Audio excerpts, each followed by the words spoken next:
El 8 de junio de 1808, la tranquilidad de la Ciudad de México se vio interrumpida por la noticia de que el rey de España, Carlos IV, abdicaba en favor de su hijo Fernando. Pero mayor sorpresa causó otra noticia.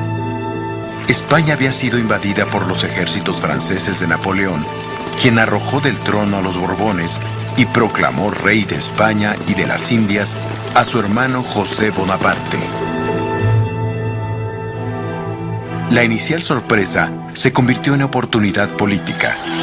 Comenzaba una larga época de rebeliones, golpes y derrocamientos que duraría 11 años, por lo que el Estado mexicano nacería frágil y endeudado, con una economía paralizada, una sociedad dividida y una completa desorganización. La compleja y crítica situación de la corona española en 1808 provocó el nacimiento de revueltas e intrigas en la sociedad novohispana. Los ideales de independencia empezaron a propagarse en diversos grupos y regiones, tanto en criollos como en mestizos. Desde entonces, hubo intensos golpes de Estado y conspiraciones que desembocaron en Querétaro.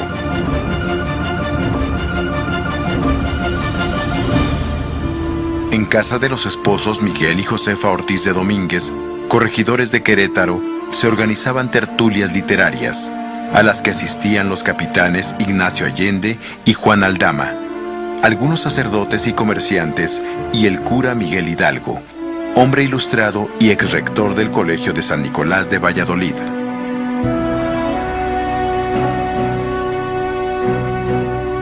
Los conspiradores planeaban hacer una insurrección en diciembre, pero al ser denunciados no tuvieron otra alternativa que lanzarse a la lucha.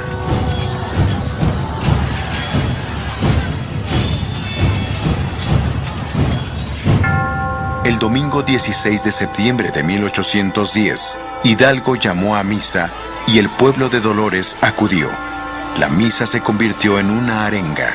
«Hay que unirnos y luchar contra el mal gobierno», exhortaba Hidalgo, un cura, un líder espiritual, llamando a la unión y a la lucha.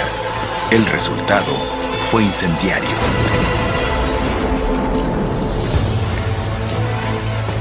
Peones, campesinos, artesanos, mujeres y niños reunieron hondas, palos, instrumentos de labranza y una que otra arma, y siguieron a Hidalgo dando inicio a la lucha por la independencia.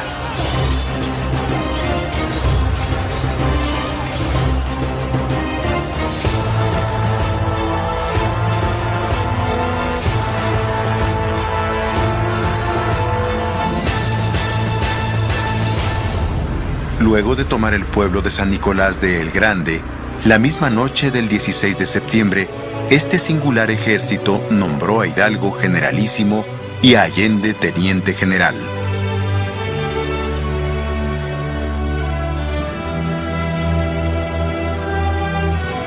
En el santuario de Atotonilco, Hidalgo dio a las fuerzas insurgentes su primera bandera, una imagen de la Virgen de Guadalupe.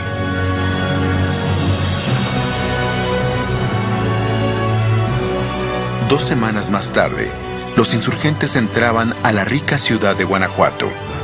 Hidalgo pidió al intendente Juan Antonio Riaño rendirse, pero este se atrincheró en la alhóndiga de Granaditas con los vecinos ricos. Hidalgo dio la orden de ataque y tras una larga resistencia, la muchedumbre invadió la alhóndiga y se lanzó a una cruenta matanza y saqueo que Hidalgo y Allende no pudieron contener. Este suceso le restaría simpatizantes al movimiento y retardaría su triunfo.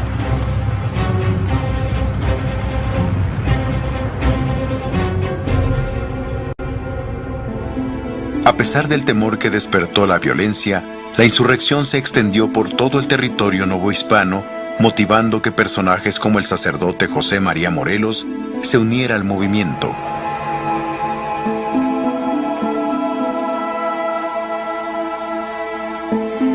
A fines de octubre, Hidalgo llegaba al Monte de las Cruces. a las puertas de la Ciudad de México, donde aquella muchedumbre heterogénea e impreparada se enfrentó y derrotó a 1000 criollos realistas. Hidalgo buscó entrevistarse con las autoridades coloniales, pero terminó por ordenar la retirada, quizá ante el temor de que se repitieran los excesos de Guanajuato o ante el peligro de verse acorralado por las ordenadas tropas de Calleja.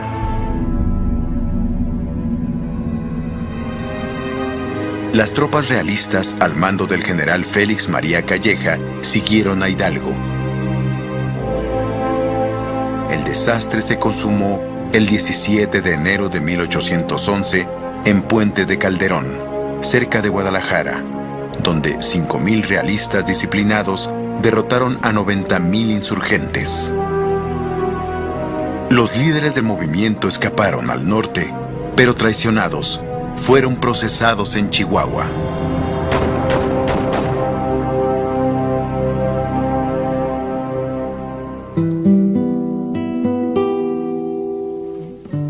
Como intimidación, las cabezas de Hidalgo, Aldama, Allende y José Mariano Jiménez fueron colocadas en las esquinas de la Alhóndiga de Granaditas.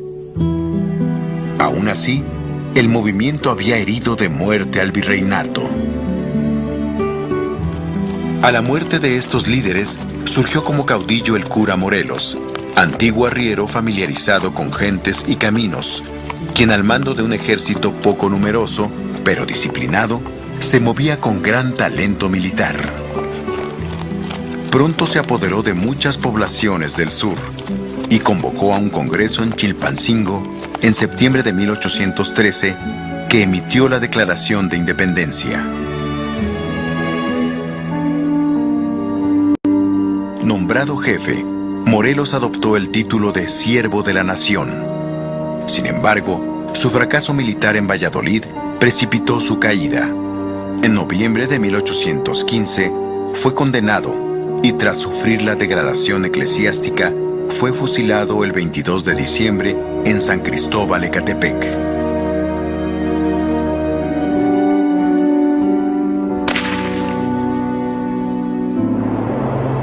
Para ese momento, el reino mostraba las huellas de la guerra. Su centro estaba devastado por la miseria y la ruina. Hacia 1816, la Nueva España parecía haberse pacificado. Juan Ruiz de Apodaca fue nombrado virrey y de inmediato ofreció una amnistía a los insurgentes que muchos aceptaron. En 1820 surgió un plan independentista dentro de las filas realistas. Su autor, Agustín de Iturbide, un militar criollo que simpatizaba con la autonomía, pero rechazaba la violencia del movimiento insurgente. Lo curioso de la historia es que Iturbide, cuya misión era liquidar a Vicente Guerrero, líder del ejército insurgente en el sur, lo invita a unírsele. A su vez, Guerrero estaba completamente aislado y había llegado a una conclusión semejante. La independencia solo era posible en unión con un jefe realista, así que pidió a sus tropas reconocieran a Iturbide como el primer jefe de los ejércitos nacionales. De este acuerdo, el 24 de febrero de 1821 surgió el Plan de Iguala, recibido con entusiasmo por la población y por gran parte del ejército. Madrid nombró a Juan O'Donojú jefe político de Nueva España, quien llegó a Veracruz en julio, cuando la independencia era irreversible. O'Donojú entendió la situación, se entrevistó con Iturbide y firmó los tratados de Córdoba, en los que reconocía la independencia y el establecimiento de un imperio mexicano. Así, el 27 de septiembre de 1821, una ciudad engalanada con arcos triunfales recibió entusiasmada al libertador Iturbide, a Guerrero y al ejército trigarante.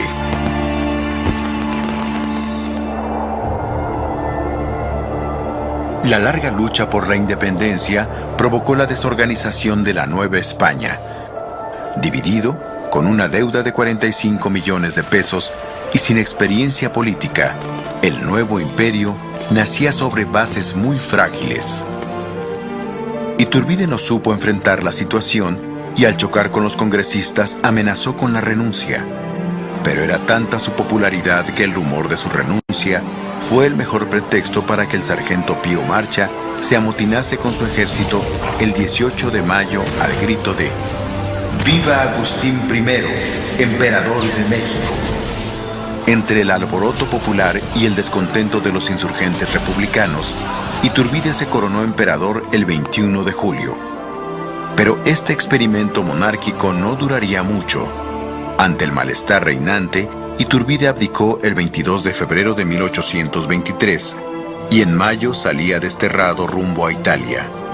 Un año después, al desembarcar nuevamente en México, fue fusilado. La búsqueda para la fundación del nuevo Estado libre y soberano fue incierta. Se proclamaron los Estados Unidos mexicanos y en la Constitución de 1824 se estableció una república representativa, popular y federal, con un gobierno dividido en 3 poderes y conformado por 19 estados, 4 territorios y un distrito federal.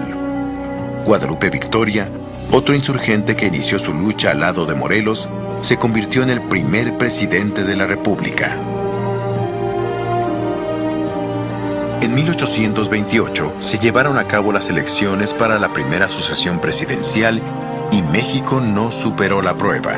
El voto de las legislaturas favoreció a Manuel Gómez Pedraza, pero el general Santa Anna se pronunció en Veracruz a favor de Guerrero. El Congreso, sin autoridad constitucional, designó a Guerrero presidente y a Anastasio Bustamante vicepresidente. La vida presidencial era fugaz e inestable. Guerrero dejó el poder en 1830 en favor de Bustamante, poco después derrotado por Santa Anna, que asumía así la primera de sus múltiples presidencias durante su larga estancia en la historia mexicana.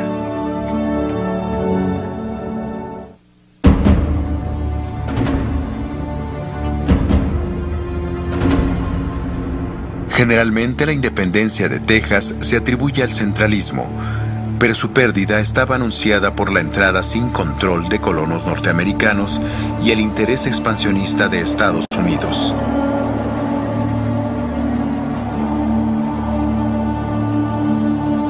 Al independizarse, el gobierno de México mantuvo la entrada de colonos angloamericanos que fueran católicos.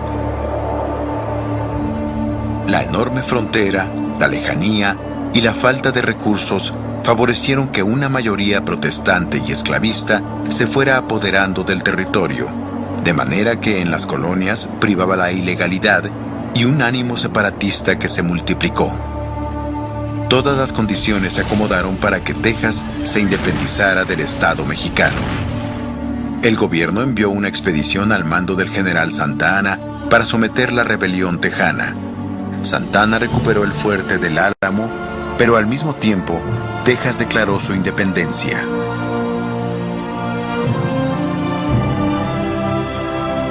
El país entró a uno de los periodos de mayor inestabilidad económica del siglo.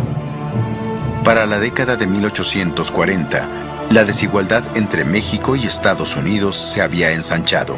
La población norteamericana llegaba a los 20 millones, mientras que México apenas rebasaba los 7 y carecía de elementos para enfrentar a un país con grandes recursos humanos y materiales.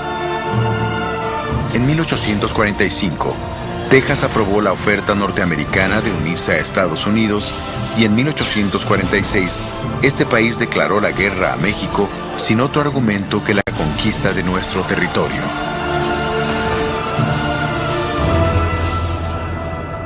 Para enero de 1847, Nuevo México y California, poco poblados y casi sin defensa, habían sido anexados a Estados Unidos. El ejército mexicano, mal comido, mal armado y desmoralizado por la superioridad del enemigo, se mantuvo en la lucha contra soldados bien preparados y aprovisionados, lo que hizo su sacrificio casi inútil.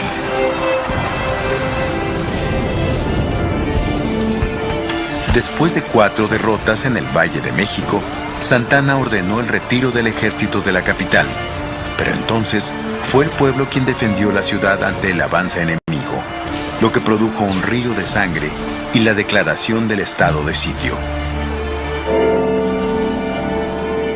El 14 de septiembre de 1847, en Palacio Nacional, ondeaba la bandera norteamericana.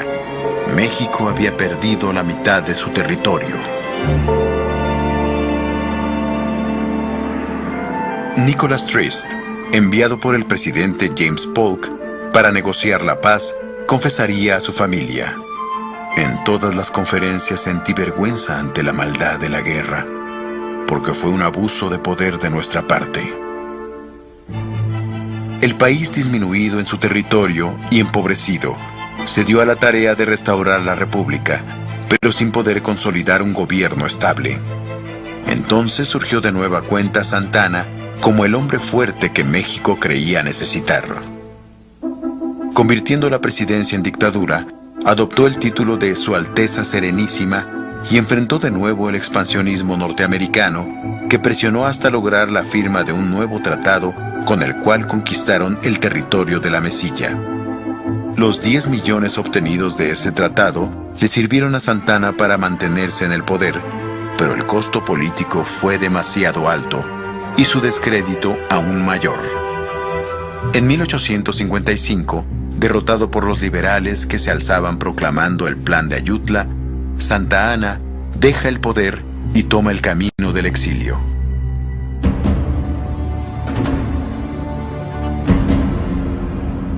Desterrado Santa Anna, comienza la época de Benito Juárez, gran defensor de la vida republicana.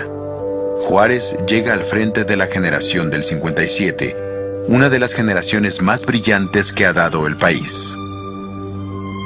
El primer presidente provisional a la salida de Santa Anna es Juan Álvarez, quien forma su gabinete con liberales puros: Melchor Ocampo, Benito Juárez, Ponciano Arriaga y Guillermo Prieto.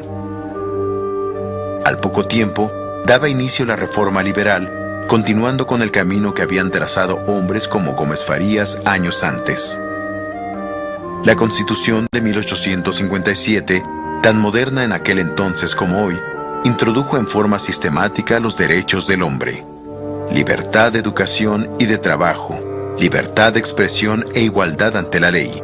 Pero la oposición a las reformas del Partido Conservador lleva de nuevo a la lucha armada. En medio de una atmósfera de intrigas, traiciones y exilios, el país se divide con la existencia de dos presidentes. Del lado conservador, el general Félix Zuluaga se erige presidente en la Ciudad de México. Por los liberales, Juárez sustituye constitucionalmente a Montfort y empieza su particular errancia, cargando con la presidencia de la República por todo el territorio nacional.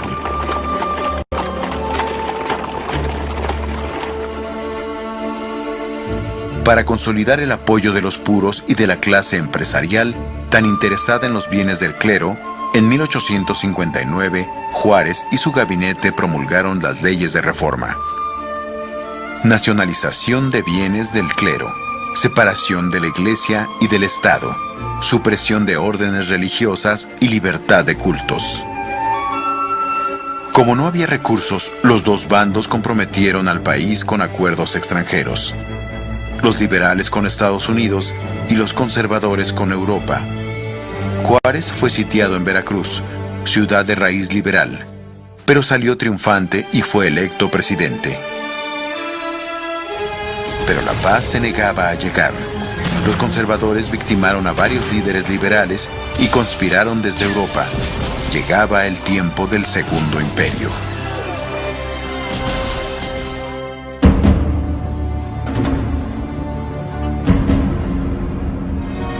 Un grupo de mexicanos monárquicos promueve contra Juárez y la reforma liberal un nuevo destino para la nación.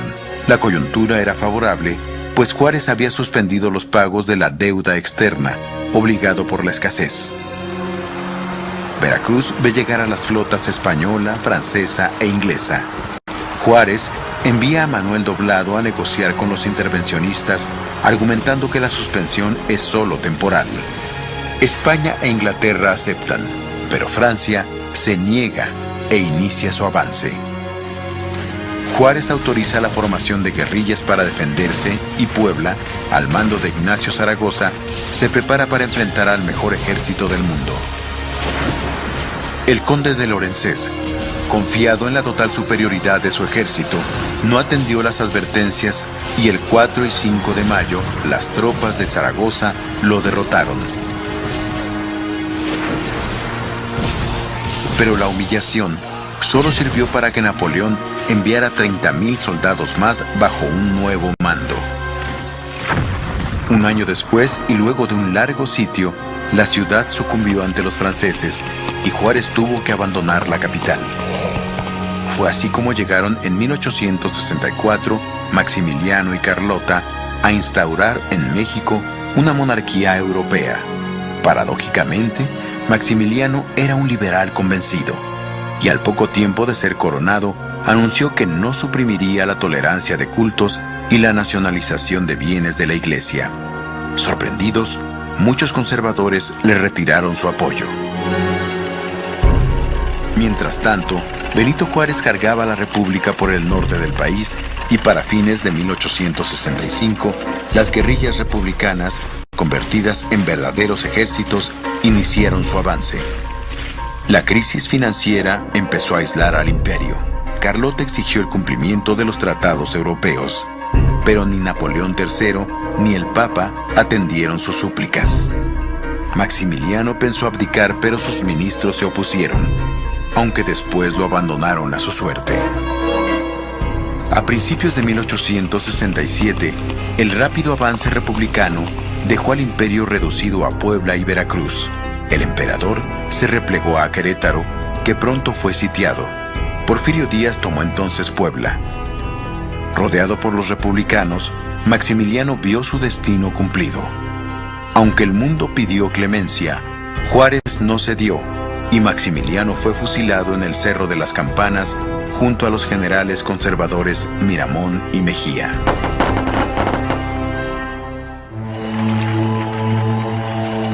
Tras su retorno triunfal a la Ciudad de México, Juárez convoca a elecciones en donde 3 liberales se enfrentan por el poder: Juárez, Sebastián Lerdo de Tejada y Porfirio Díaz, el héroe militar de la guerra que buscaba desde tiempo atrás el poder.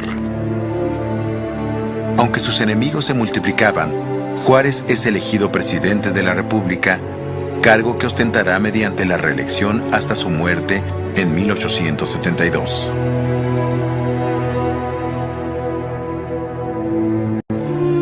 A la muerte de Juárez, lo sucede en la presidencia otro liberal, Sebastián Lerdo de Tejada, reelegido en 1876.